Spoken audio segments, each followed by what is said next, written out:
say that all whites are racist. Can you expound on that, please? Any white person who was born, raised, and schooled in the United States of America, if you aren't a racist, you're a miracle. Either that or you decided to educate yourself. Because education in this country is about white is right, brown's all right, black's got to stand back.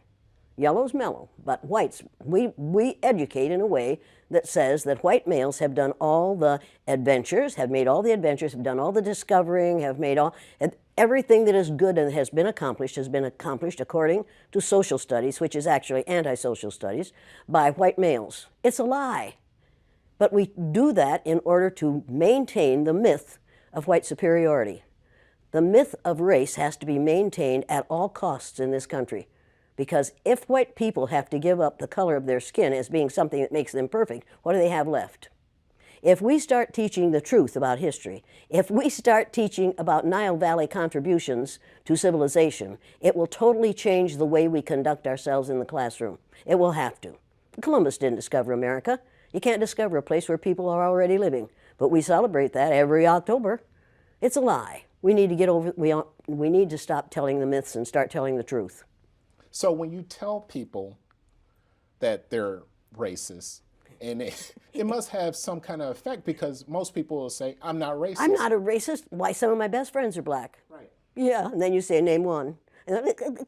Or this one, I don't see color. And when some woman says to me, I don't see color, I say, I knew that if you saw color, you wouldn't dye your hair that way.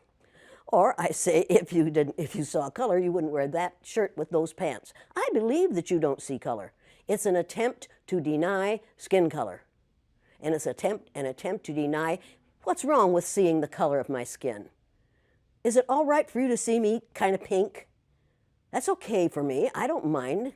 And I suspect that you don't mind being seen the color you are. You have a right to be what you are.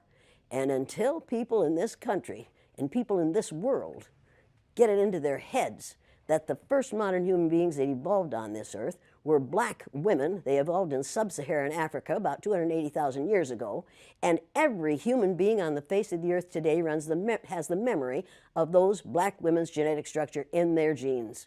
Now, we don't want to admit that, but that's the way it is.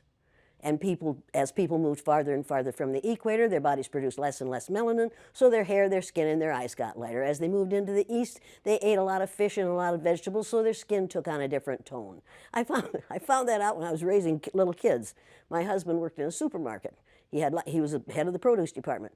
And they had lots of oranges that they couldn't sell, so he'd bring them home, and I was feeding my kids orange juice like you never saw in your life.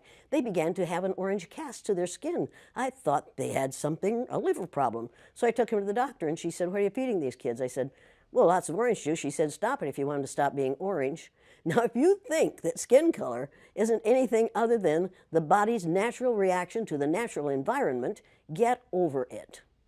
So if all white people are racist, according to you, can they be reprogrammed? Of course they can.